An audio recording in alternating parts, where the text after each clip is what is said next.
Ante la ocurrencia de un hecho, si las medidas de seguridad se quiebran, entran en juego dos procesos fundamentales: la gestión de incidentes y la informática forense. Por un lado, la gestión de incidentes tiene que ver con las medidas necesarias para mitigar el impacto del hecho ocurrido. Y por el otro lado, la informática forense es una de las ramas de las ciencias forenses que se ocupa de recuperar la evidencia que está contenida en los dispositivos informáticos. Esto se lo conoce como evidencia digital. Por ejemplo, puede ser evidencia digital una dirección IP, un archivo en un medio de almacenamiento informático, y va a ser útil cuando nos permite responder a las preguntas de qué pasó, cómo pasó, dónde pasó y cuándo pasó. La evidencia digital puede ser orientadora, persuasiva o probatoria. Va a ser orientadora en el sentido que nos guía la información, por ejemplo, una dirección IP que nos permite llegar a un domicilio. Persuasiva es una evidencia digital más directa respecto del hecho, es más fuerte que la orientadora y puede dar lugar a la probatoria. Y por otro lado tenemos la probatoria, que es una vez que el hecho ya está judicializado, la evidencia puede cumplir además la función de prueba una vez incorporada al proceso. ¿Cómo tratamos a la evidencia digital? Existen protocolos y guías de buenas prácticas que proponen una serie de recomendaciones para el tratamiento adecuado de la evidencia digital.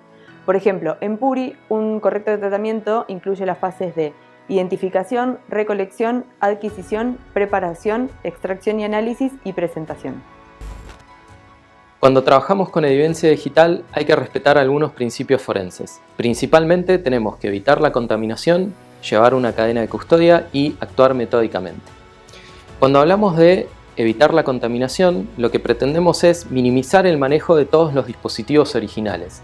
En la medida de lo posible, siempre tenemos que trabajar con imágenes forenses, no sobre los originales. Esto no siempre es posible, por lo tanto es un mejor esfuerzo. También es necesario que nos hagamos responsables de los cambios que realicemos sobre los originales, si estos deben realizarse, y tener documentado todo lo que hemos actuado para poder justificarlo. Por último, no tenemos que actuar más allá de nuestras competencias. Respecto a la cadena de custodia, son documentos que nos permiten llevar la trazabilidad de cuál es el origen, quiénes intervinieron o quiénes tuvieron contacto con cada pieza de evidencia, soportes de evidencia digital o evidencia digital en sí.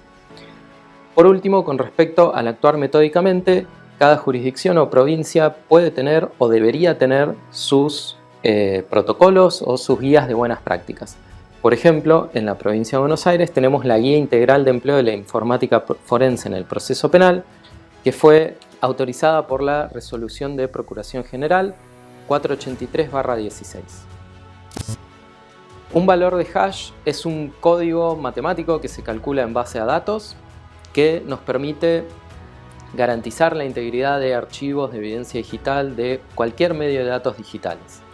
Una de las características más útiles de las funciones de hash es que ante el mínimo cambio en el dato origen a partir del cual se calculan, van a tener grandes cambios. Entonces, ya sea cambiar una letra de minúscula a mayúscula, un acento que agregamos, o en una imagen digital cambiar un píxel o cambiar algún color de toda la imagen, ya eso va a generar grandes cambios que nos van a permitir decir que ese archivo, esa eventual evidencia fue alterada.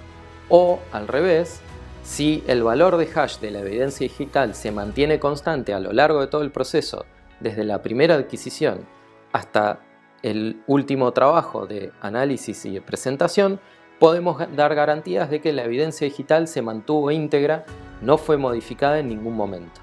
La ISO 27037 define algunos principios fundamentales que debe respetar la evidencia digital para llevar adelante una investigación con formalidad con los requerimientos que necesita. Estos son relevancia, confiabilidad y suficiencia. La evidencia digital debe ser relevante, debe tener que ver con lo que se está investigando y tiene que tener una relación directa con los hechos. Si no lo tiene, no sirve, no es información que podamos presentar como evidencia digital. También debe ser confiable.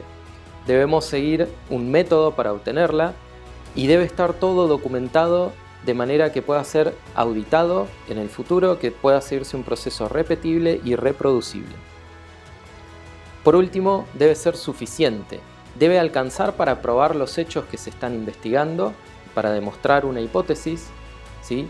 Y también no debe ser sobreabundante. La suficiencia cumple un rol tanto de mínimo como, en algunos casos, de máximo.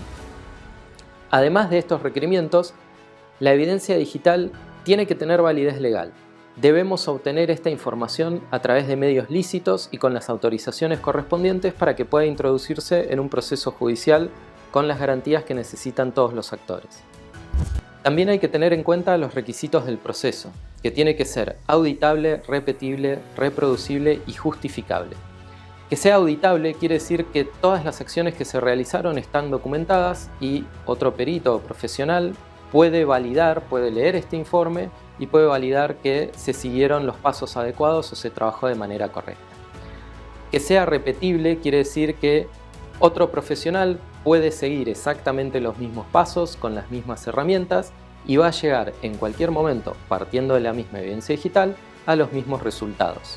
Que sea reproducible quiere decir que, partiendo de la misma evidencia, siguiendo procedimientos similares, no necesariamente los mismos, trabajando con las mismas herramientas o con otras herramientas, va a poder llegar a los mismos resultados. Repetible y reproducible son muy parecidos, uno quiere decir que se realizó exactamente lo mismo y el otro que se realizaron acciones similares. De cualquiera de los dos caminos se llegó a los mismos resultados. Por último, todo el proceso que seguimos tiene que ser justificable. Tenemos que poder justificar y fundamentar por qué seguimos una determinada secuencia de acciones y no otra. La correcta preservación de la evidencia digital también depende de vos.